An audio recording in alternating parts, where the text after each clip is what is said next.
Hi there, I'm Dr. George Aguiar, and I'm with my good friend and colleague, Dr. Vignesh Alamanda. We're both orthopedic surgeons with OrthoVirginia, and we are here today, and we want to welcome you to our Facebook Live focusing on outpatient total joint surgery. So, a little bit about OrthoVirginia. We are the largest multi-specialty orthopedic group in the state. We have over 100 surgeons, well over 90 PAs, and we have some nurse practitioners. So we're a very large group throughout the state. We have offices in the Northern Virginia, many offices. We have offices in Richmond, Lynchburg, the Chesapeake, and we're adding other offices throughout the state. Thank you to Justin Zakia. Thank you. We are currently at one of our OrthoVirginia facilities. This facility is called the OrthoVirginia Herndon Surgical Center. It has been around since 1999. I can't believe that I've been operating here since the year 2000, so I'm pretty old. But we've been doing outpatient surgeries here for a very long time. Over the last few years, we actually started a very effective and proven outpatient total joint center program. It's done extremely well. Over the past year and a half, we've done well over 200 joint replacements, outpatient replacements, half of those with this Mako robot, which you can see next to Dr. Alamanda. Today, with us, we have one of our patients, one of those 200 patients is here. His name is Greg. He will provide a testimonial, and I want to thank him for coming. I thought you would enjoy hearing from one of our patients. I performed his surgery with this robot. Meet the robot, Greg. He said he hadn't met the robot before. 2 months ago, actually 8 weeks ago today. So we did him in this facility, and we wanted to ask him some questions, and that would be done a little bit later. If you have more interest in finding out about OrthoVirginia, you can reach our website, www.orthovirginia.com, and you can also, send us some questions if you wish. Before we go into this, today's topic is outpatient total joints, and we're going to focus on knees and hips primarily, and partial knees as well. We also do total shoulders in this facility, but today is basically total knees and total hips. We want to inform you as to why outpatient total joints are an option and what it means, who can come here, and who can have their joint replaced robotically as well. But before we start that, please take a moment. If this topic is of interest to you or a family member, please push the share button. There's a share button on your Facebook, and you can share it with some family and friends. So I will pass the mic to my good friend, Vignesh, so he can talk to you a little bit more about outpatient surgery. Thanks, Dr. Aguiar. So welcome to this Facebook Live session. It's awesome to see all of you here today virtually. So before we talk about outpatient total joints, let's talk a little bit about what exactly a joint replacement is, right? So we do joint replacement surgery for the hip and knee when patients have what we call end-stage arthritis of the knee or the hip. And what that really means is that the cartilage in that hip or the knee joint is gone. So what a joint is essentially two bones coming together to form a joint. And that joint is covered by cartilage. And cartilage is what allows us to sort of have a pain-free guided motion as you sort of go through range of motion in the hip or the knee.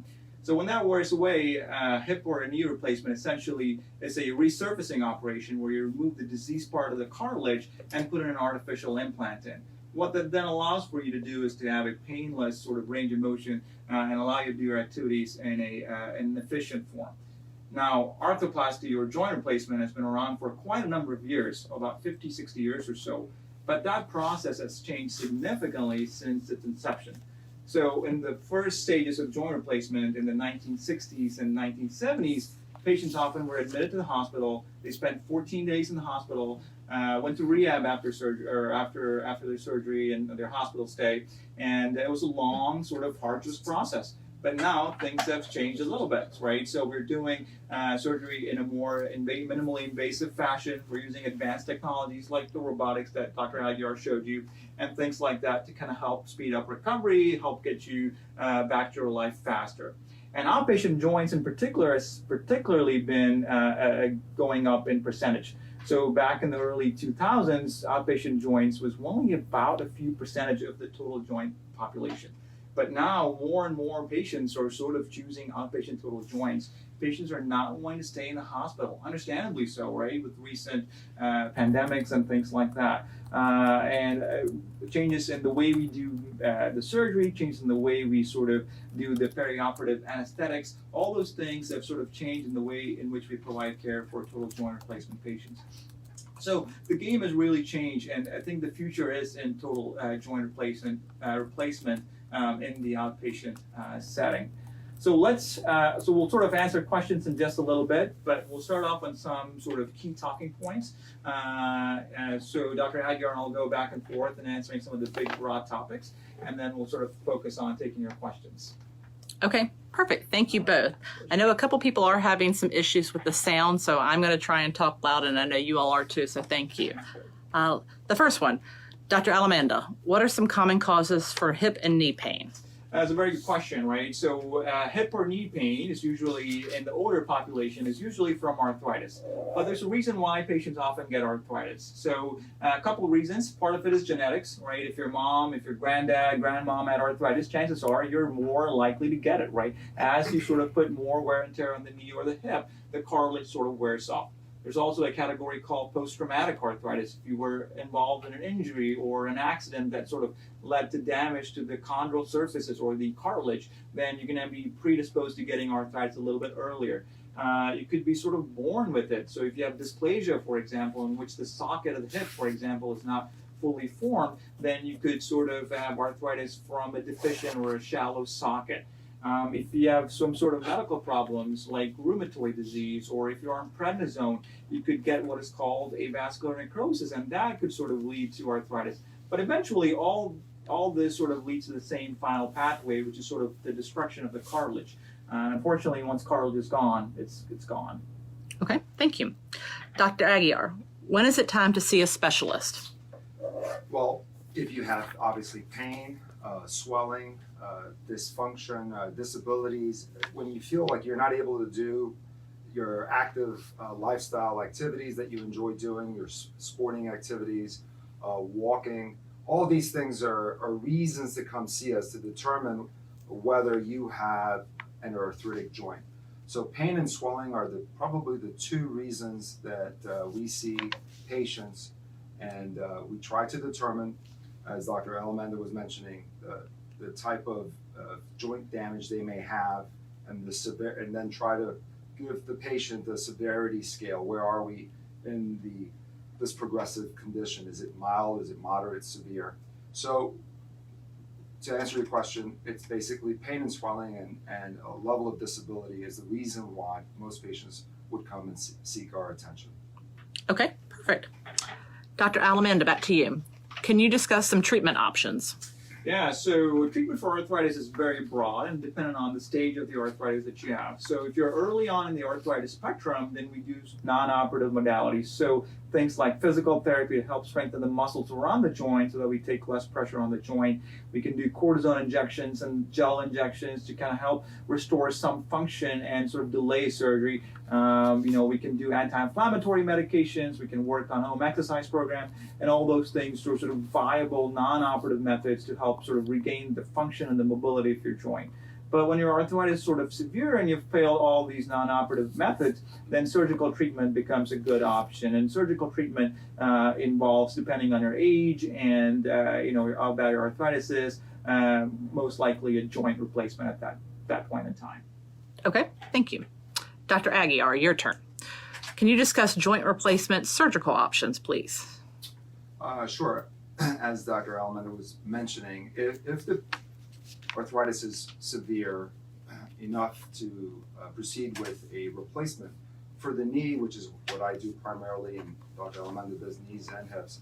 For the knee, there's two options. There's a partial knee replacement and a total knee replacement. And I primarily use the Mako robot, which we showed you earlier on the right-hand side. And that robot allows us to do both types of procedures, partial versus full. It's important for the patient to let us know as surgeons where exactly their pain is.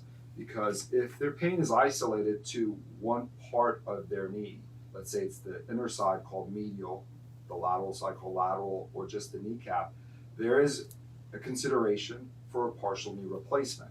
And so it's important to be able to pinpoint the location of your pain. So a partial versus a total are options, and the robot allows me to do either option depending on the severity that the patient, the severity of the disease the patient has. Dr. Alamanda can talk to you about options for the hip. Okay. And I hate to say it again, can you actually hold the mic closer to your mouth this time? Sorry for the technical difficulties, everyone, but we will figure it out. Okay. Dr. Alamanda, can you discuss preparing for surgery, please? So a good question, Aaron. So one of the most important aspects of surgery is often I tell patients is not the actual surgery itself, but what happens before and what happens after the surgery. So things like strengthening the muscles, right? So things like strengthening the muscles are going to be very important because they not only help sort of take the pressure away from the joint in the time before the surgery, but they're going to pay dividends down the road after surgery itself. It's going to make recovery a lot easier, so things like that. Other stuff, such as if you're diabetic, getting your diabetic glucose under good control. If you're overweight, reducing your weight. All these things are what we call preoperative optimization. So those things are really shown in the literature and in large-scale studies to make a big difference in outcome on the other side of surgery. Okay, fantastic. Very true. Okay, now I think we have a guest joining us. Sure. We have Greg. As I mentioned, he's one of my patients. He was operated on 2 months, almost actually to the day, I think it's 2 months today. And he chose to have his knee replaced using the Mako robot, the robotically assisted. So if you don't mind, Greg, if you can come up here, we'll have you sit and we'll ask you some questions. So please, with regard to you briefly, your history, you have had, prior to this replacement, multiple surgeries to the knee, correct? How many surgeries did you have? I had 3 ACL replacements prior to this. So he had 3 big surgeries to recover from sporting injuries, and ultimately it led to a severe arthritis and deformity of his knee. So why did you decide to have surgery? My quality of life was decreasing. The number of activities I could do were greatly reduced. For instance, I couldn't walk more than maybe a mile before I had to stop because of the pain and or the swelling. So I wanted to be able to continue doing my outdoor activities. So. Okay. Greg, I hate to as well, but do you mind speaking up a little louder too, please? Sure. Feel free to shout. Yeah. Fair enough. And so why did you decide to have outpatient surgery and robotic knee surgery?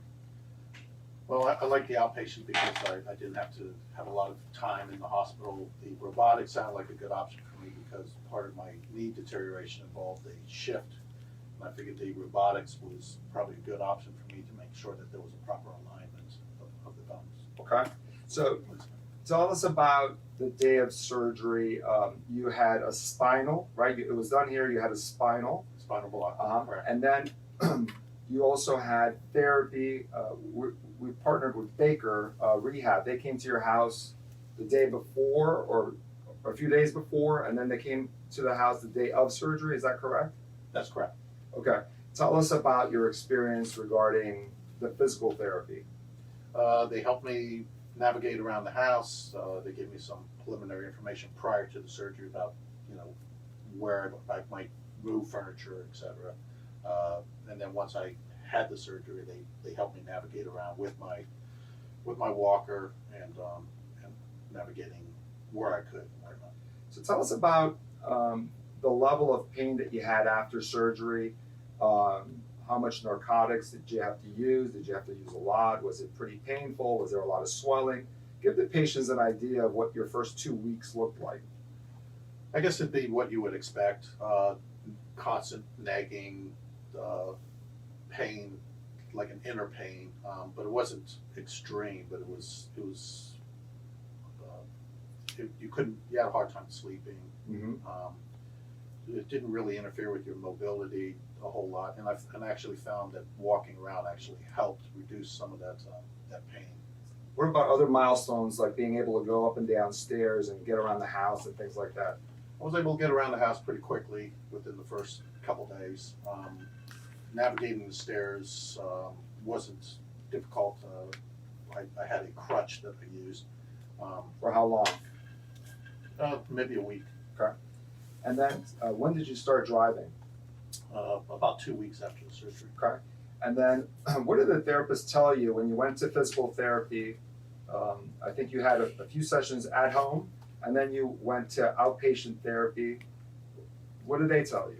Well, they told me that I came in. I had a good level of flexibility already when I started the physical therapy outside of my house. Right. And I was able to get around very well. I was walking on my own. Okay. And so they just helped me, increase my flexibility. Right. So tell us about the flexibility in your knee. What's your range of motion like? And I have almost full mobility. I'm able to straighten it completely. Right. I haven't quite been able to bend it as much as I would like to. what number did they give you? The last time I was in physical therapy, they told me I had 131 degrees. 31 degrees. Okay. And then tell us a little bit about what kind of activities you like to do. Are you able to do those things right now? You're 2 months out. I know you're still recovering, but I'm able to walk without any pain anymore. I haven't gotten to the outdoor hiking like I used to do, but I don't anticipate that having any problems. So. Right. And which knee was done? My left knee. Okay, can you move that around for us? So tell us about what tips, what recommendations would you have for our Facebook friends regarding their recovery if they choose to go this outpatient route? Some tips, if you're using a walker or a crutch, it's kind of inhibits you actually coming up and down the stairs. So ideally having one upstairs and one downstairs would be to your best benefit. How about an ice machine? Did you do that? I did have an ice machine that I used the first couple of nights, and that helped reduce the pain and the swelling and helped me sleep. When did you stop taking painkillers? I started reducing it pretty quickly. I think I was taking it for 2 to 3 weeks after the surgery, mostly before I went to bed at night so I could sleep. Yeah. One of the hardest things for my patients is the difficulty sleeping. They say they get really uncomfortable. Are you able to sleep at night now? Yes, I am. Very well. That's good. Well, I appreciate you coming and giving us your testimonial and how you're doing. I think it's important feedback for patients to see how successful outpatient surgery can be, and clearly, your tips and recommendations are very meaningful. And I'm glad you're doing very well. And so thank you for coming. We won't keep you. I know you have other things to do, but Glad I could help. absolutely. Thank you. Thank you so much, Greg. Appreciate it. Thank you. Okay, we have a few questions if you guys would like to go ahead and start taking those. Yeah. Perfect. Okay. The first one, I'll put the question out there and you all decide who will take it. Sure. Fair enough? Okay. My knee is killing me the most of the time from arthritis, but then I'll have a good day. How do I know when it is time to take that plunge?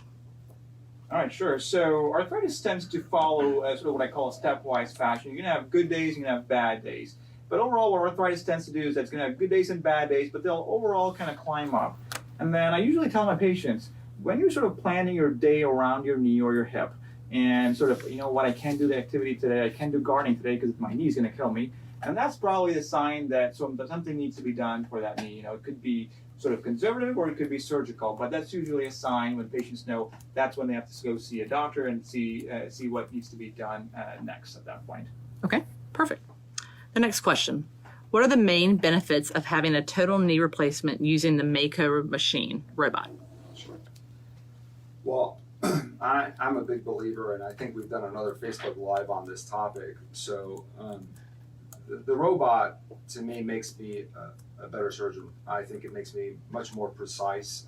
Prior to the robot,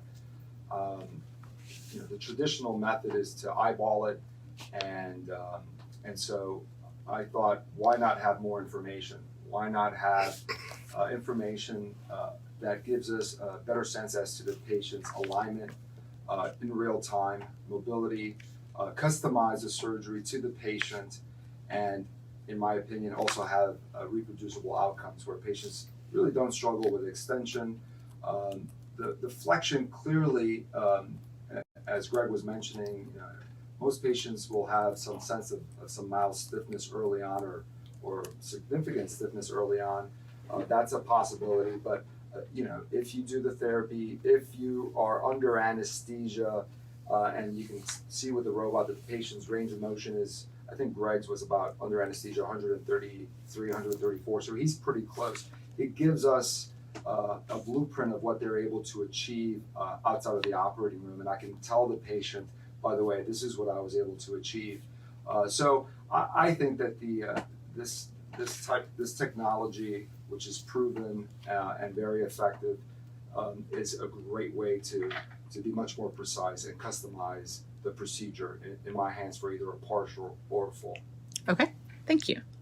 The next question coming in is there proof that shows the recovery time is faster after a Mako knee replacement?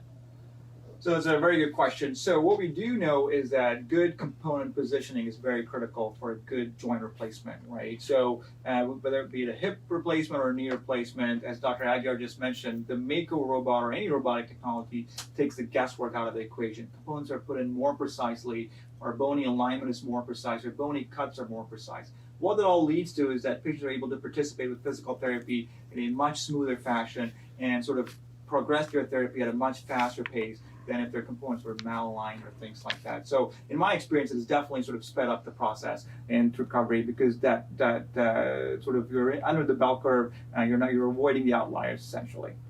Okay, thank you. Well said. We've had a couple people ask if you can explain the difference between the anterior and the posterior approach for a hip replacement. Sure. So that's a very good question. So there's a variety of ways to access the hip joint. I do all of them, right? So getting into the hip from the front, getting the hip from the side, and getting the hip from the back. So it all depends on what the patient's age is, what the bone quality looks like. Each approach is a little bit different. All these approaches have their pros and cons. There's large-scale studies that looked at all these different approaches to see what the risk-benefit profile is. No one approach is the best. Every approach has its own pluses and minuses. I always tell patients, don't choose the approach, choose the surgeon. They'll decide what's best for you and sort of give you a successful hip replacement outcome. That's in the best interest of everybody involved. So.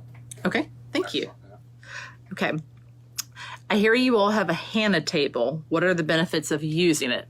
Sure. A HANA table is Back used to for you. an anterior approach to the hip replacement. So what a HANA table does is essentially it allows you to be positioned and takes a third person out of the equation. Or again, the entire thing about arthroplasty or replacement is being very precise. As arthroplasty surgeons, we are very type A personality driven, right? We want everything precise. We want everything sort of down to the number. What the HANA table allows us to do is to sort of turn the leg to the exact amount of pre-specified degrees. So there's not someone at the end of the table who's turning the leg, oh, it's about 60 degrees. No, we take the guesswork out of the equation and it sort of helps provide traction. It provides sort of the rotation in a very controlled and safe fashion. Thank you. We've had a couple people ask about inpatient versus outpatient facilities, and that these are major surgeries. Can it be just as safe at an outpatient facility, and how would I know which one to choose? Well, you want a facility that has a proven total joint program that's effective, that have had many patients come through with great success.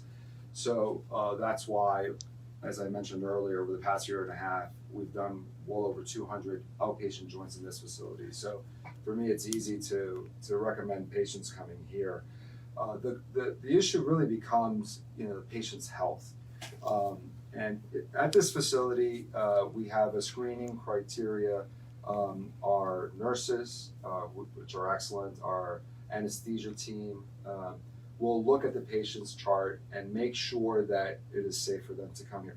Most patients, quite frankly, who are healthy can come here and have their surgery done successfully here. This facility does not do patients over the age of 65, So that is one difference between this facility and perhaps some others. But we also have an extremely low infection rate, and that's also an important deciding factor for some patients. And so knock on wood, that has not been an issue, quite frankly, for me at all ever with regard to joint replacement surgery at this facility. But which can be very devastating if that happens to someone. So that would be the way I would answer that question. Okay, thank you. Here's a question that I myself wonder about. If I get a joint replacement surgery, will it cause alarms to go off at the airport? That's a very good question, a very common question, in fact. So back in the day, we used to give patients cards that would say they had a joint replacement done. But then what we found out was that you could get one of these cards on eBay for like 10 cents.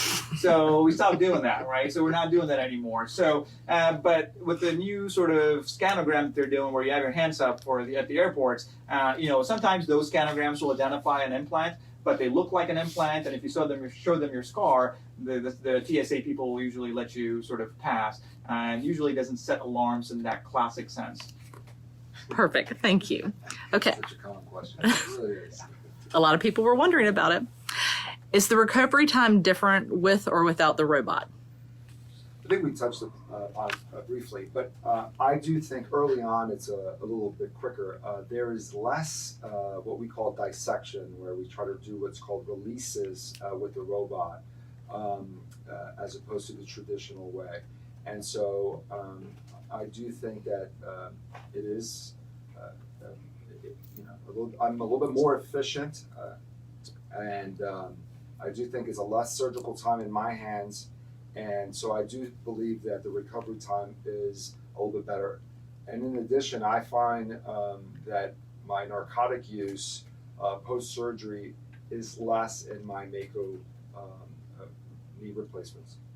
Okay, just because a couple questions came into what you just said about the age 65, can you clarify, do you do knee replacements over the age of 65? Is it just not that's a very here? good question. Okay. And I think this happened last time.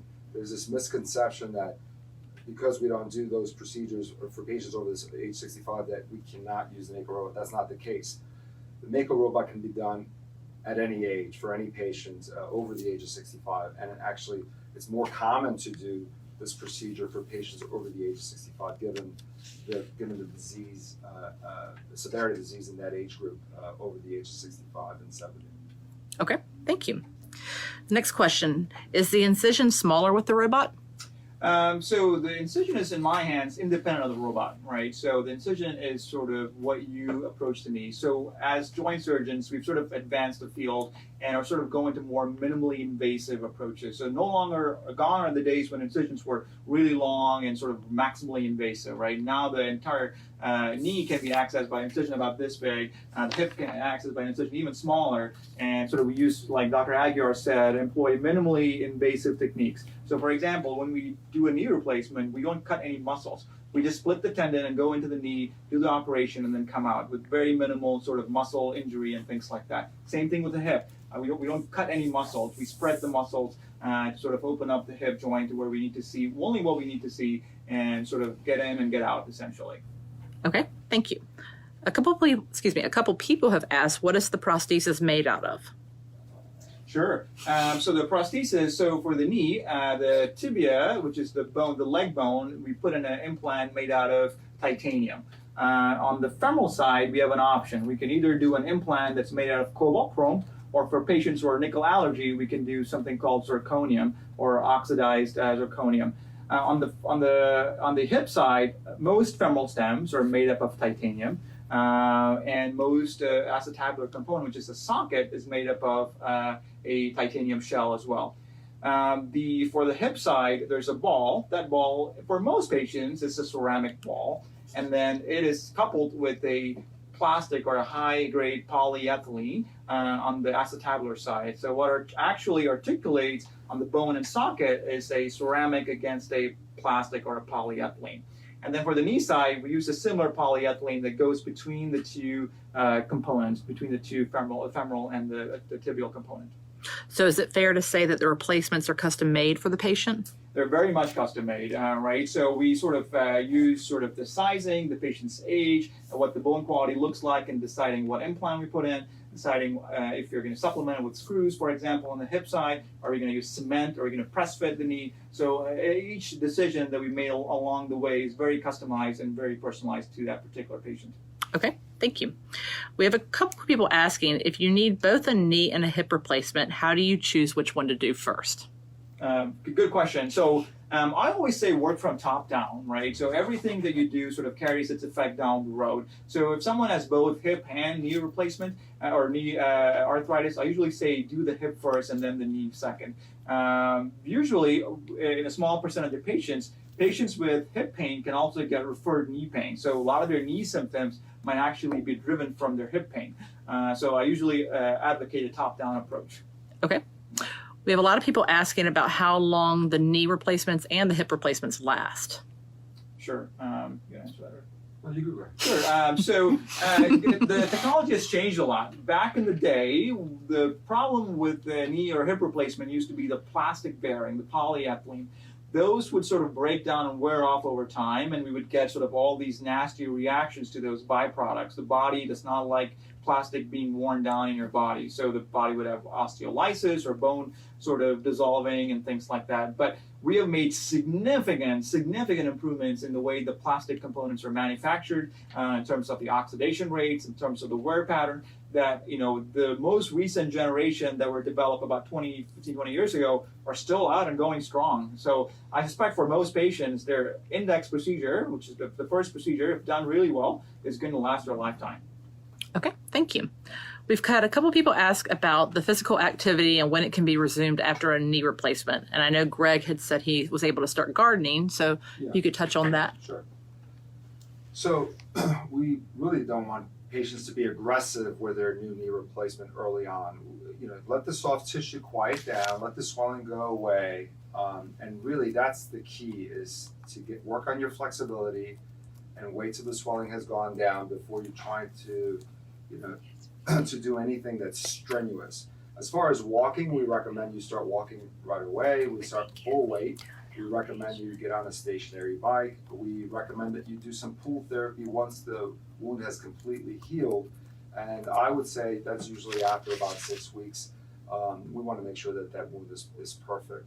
So what I tell my patients is that they can do most activities after they fully recover, except for running and jumping. I'm not one of those that really thinks that patients should be running and jumping with a knee replacement. I just think that, as Dr. Alamanda was mentioning about the wear pattern, I think that you're asking for increased wear, and we want this index procedure to last you a lifetime. So, but my patients can ski, they can golf, they can play doubles tennis, they can swim, they can bike, they can walk, and usually golfing is after about, at the earliest it's 8 weeks, sometimes it's 10 or 12, depending on, you know, if they want to play 18 holes.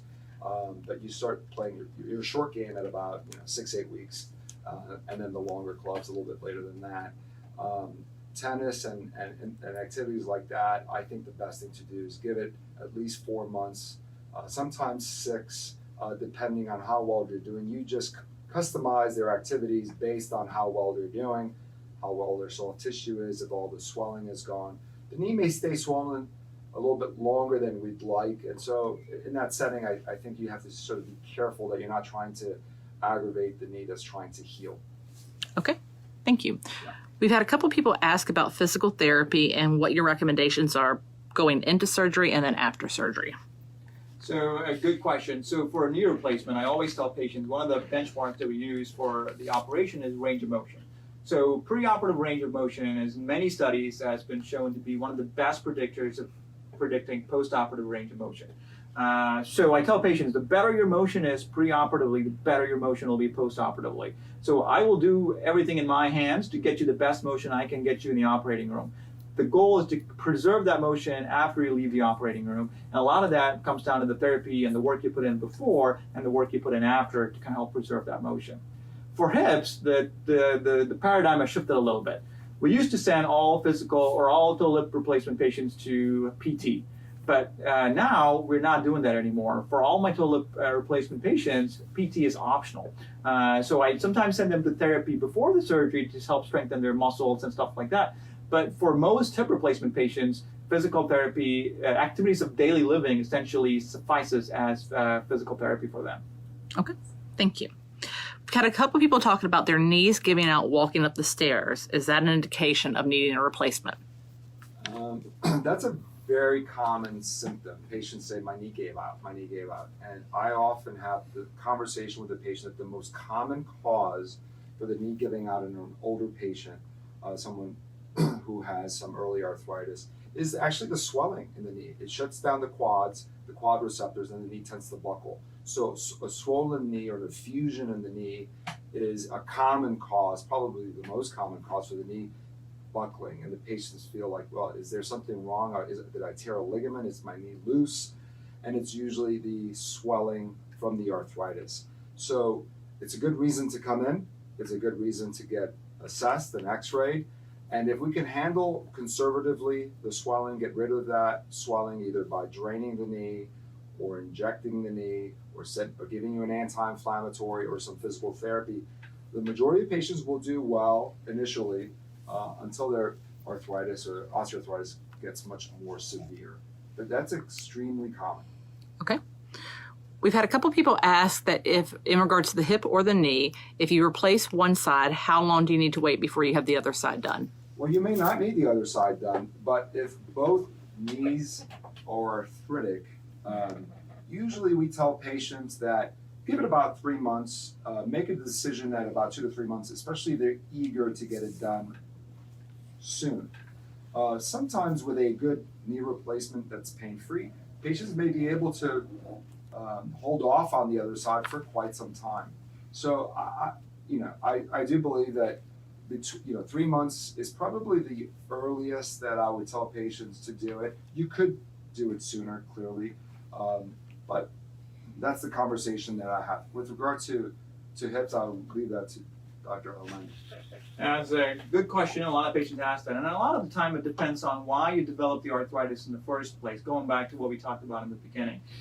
So if you had post-traumatic arthritis, for example, because you had an injury to that hip or knee, then chances are you probably won't have anything needing to be done for the other side. But if yours is more of an hereditary thing or genetics, then more than likely the other side is arthritic as well. So there's no one-set guideline. And as Dr. Aguiar said, I usually recommend patients, if they're going to get both sides done, to wait at least about 3 months. That way it gives the body a chance to recuperate, gives your hemoglobin or your blood count, all that to come back up, to kind of get a full tank up and going before we start thinking about the other side to have the best possible outcome after the second operation. Okay, thank you. We've had a couple questions in regards to age for both hip and knee replacement. Is there a minimum age to have it done, and is there a maximum age to have it done? I'll talk about the knee for a second. There really isn't a minimum age, but we prefer that the patients wait till they get a lot older, well into their late 40s at the earliest. There are many other things that can be tried that are not replacement surgery. There's osteotomies that can be done, which is basically cutting the bone and realigning it. There's bracing, there's injections, there's a lot of work being done on biologics, which you inject with your own blood, PRP, platelets, or stem cells. So there are many, many things that can be done, and I would leave in the younger patient a replacement procedure, especially of the knee, as the last resort. So when you start to get into your 50s, I think it's a reasonable discussion. Some patients can have what's called an interim procedure, which you can do a partial that may last you 10, 15, 20 years or maybe longer, and hold off such that you have significant pain on the inside, the outside, your kneecap at 50. Then if it's done well, that procedure, that index procedure may last you a lifetime. So with regard to Dr. Alamanda, he can talk to you about hips and knees as well. Yeah, so like Dr. Aguiar said, there is no one minimum age or one maximum age that I use for patients. I've operated on really young patients, I've operated on really old patients. It all depends on the indications, right? You have to have the right indications for the surgery. surgery, well done surgery done for the wrong indications is going to lead to a poor outcome. So I tend to strive for a well done surgery on a well done indicated patient. So it depends on what the pathology is, depends on how advanced your arthritis is, it depends on what your bone quality looks like, it depends on if there are other alternatives like an osteotomy, like biologics, like anti-inflammatories, things, whatever we can do, what's in our armamentarium to help give you the best possible outcome. Perfect. Thank you. I know you talked about physical therapy a minute ago, but will strengthening the quads help the knee replacement recovery time? 100%. Quads are one of the most important muscles in your knee, and strengthening your quads is going to pay huge dividends down the road with postoperative recovery, navigating stairs, going up and down inclines, and stuff like that. I'm sure Dr. Aguiar would echo those statements. 100%. I completely agree. That's extremely important pre-surgery and then after surgery to really get that quad function back. Therapists really focus a lot of their attention on the quad. Okay. A couple people have said that they live by themselves. Would they need someone to stay with them after a knee replacement surgery? Absolutely. I think that no matter what type of surgery, this is a major procedure. You want to have someone coming to your house or and staying with you initially. It may not be for long, but I do think that's extremely important. Yeah, I agree with that as well. Especially the problem happens in the middle of the night when you're trying to go to the bathroom or something like that, and you're post-op day 0 from a hip or knee replacement. It's always nice to have someone else kind of at least turn the light on, show you where the bathroom is, and things like that. You know, we want to avoid a fall. We want to avoid any secondary injuries from your replacement. Okay. Perfect. Thank you. Looks like we have 1 or 2 more questions coming in. A couple of people have asked, can you kneel when you have a knee replacement? That's a good question too. So you're allowed to kneel, and I usually tell patients to wait a few months before they really start trying to kneel to any significant degree. I have them work on a chair with a padding and put some pressure, kneel on a chair with some padding to get the knee used to that pressure. But this, no matter, I guess, who does the surgery, a significant number of patients have a hard time kneeling. That discomfort of the pressure onto their knee and anterior knee and their kneecap is there. So you're allowed to kneel, and I think that, but don't be surprised if it's uncomfortable and you prefer not to kneel because there is some discomfort. You're not harming the replacement, but it's uncomfortable for some patients. What do you think?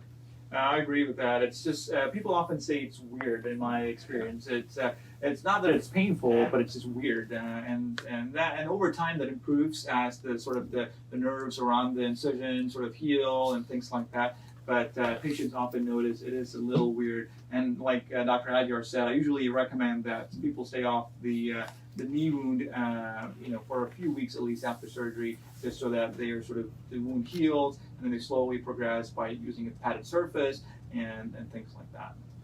Okay, thank you. One of the questions is, if I've had a knee replacement before but need to get it repaired, can I do that with the Mako? It is not recommended. So patients who've had prior knee replacement surgery and need what's called a revision, that's not indicated at this point for the Mako robot. That is being worked on, and that's being worked on for partials, that being converted from partials to full, and that's also being worked on prior knee replacement, full replacements to a revision replacement. But at this point, it is off-label and is not advised. Okay, thank you. A couple people have asked about the stitching and how you close the knee up. Good question. So we close the knee up in layers. So what we do is essentially close the same way we went into the knee. So the first thing that we close is the deep capsule layer, or that's the layer that immediately surrounds the knee joint. Then I close the subcutaneous tissue, which is a layer above the capsule and below the skin. And then I close the skin with absorbable sutures and skin glue, and then a waterproof dressing on top. So patients are able to take showers the same day of surgery, and they just peel off the dressing around 7 days after surgery, like they would a Band-Aid, And then when they come to see me back in clinic in about 2 weeks after surgery, with just a well-checked visit essentially. There's no sutures or anything like that we take out. Everything is sort of buried within the skin. Okay, fantastic. And it looks like the last question we have a couple people asking about swelling and why it takes so long for the swelling to go down and what is the best way to deal with the swelling. Sure, I tell my patients swelling is the first thing to come and the last thing to go away.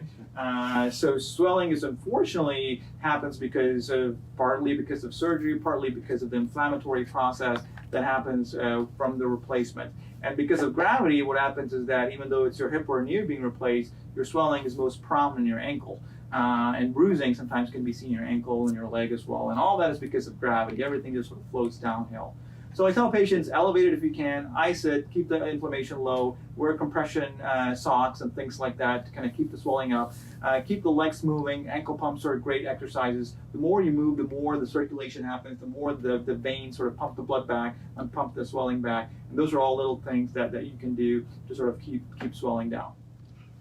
One thing that I would add to that, I completely agree, is that we also place all our patients on anticoagulants. It's important that patients receive post-surgery an anticoagulant to minimize the risk of a blood clot or a pulmonary embolus. So most patients are getting aspirin, baby aspirin. Others get Eliquis, some get Coumadin, some get Xarelto, but most patients, the vast majority, get aspirin. That also causes some bleeding in the joint, and that adds to the swelling and the discomfort. For sure, you'll see some bruising around the thigh, you'll see some bruising around the leg, and it's what I tell my patients is a necessary evil. We're trying to minimize a complication of this type of surgery, and don't be surprised if you notice, for the first couple of weeks, and I think Greg may have mentioned that to you, that it took a couple of weeks for sure for that swelling to come down, and that swelling in a knee joint causes pain. So key is get that swelling down. Get that, work on your motion, keep it elevated, and don't be surprised at it. Sort of preserve the cruciates and try to change both compartments, but studies have shown that the total knee replacement is what sort of gets better outcomes. So the ACL is taken off during surgery. That's why patients like Greg who had an ACL replacement surgery, whose ACL is maybe deficient, or sort of really have good outcomes with total knee replacement. Now the PCL is the posterior cruciate ligament, and that is kept in some patients and sacrificed in some patients. And it depends on the type of total knee that is going in. It depends on the mechanics of the knee, and a lot of it depends on the patient's anatomy, the patient's knee, and the type of knee that you're putting in. Often, the ACL is not needed post knee replacement surgery because you're not cutting and pivoting, and your knee is not going to be doing that type of activity. You're basically doing primarily inline activity. Partial knee, you're going to keep the ACL. You're going to obviously keep the PCL. With regard to the PCL, the only thing that I would add, I completely agree with Vignesh, is that sometimes it's patient preference. Physician preference or surgeon preference. There's some surgeons that say they want to remove all PCLs, including the ACL, and so they remove both cruciates. And other surgeons who will preserve the PCL routinely and only remove the PCL if it's deficient or the anatomy of the patient's arthritis is such that a cruciate substituting is a better procedure. Okay, thank you both. And I just wanted to let everybody that is watching know if we did not get to your question, we will circle back and answer them via Facebook. So Drs. Alamanda and Dr. Aguiar, thank you so much. And I did want to give a shout out to, I know my wife and kids are watching this, so love you, Rosina, and my 6 kids, and thank you to Greg, and thank you to my friend Vignesh. Thank you for doing this. Yeah. Thanks guys for logging in and joining us on Facebook Live. Like Aaron said, please send us your questions and we'll be happy to answer them offline. Okay, and Dr. Aguiar, your daughter did chime in and say, go dad, so well done. Awesome, love you.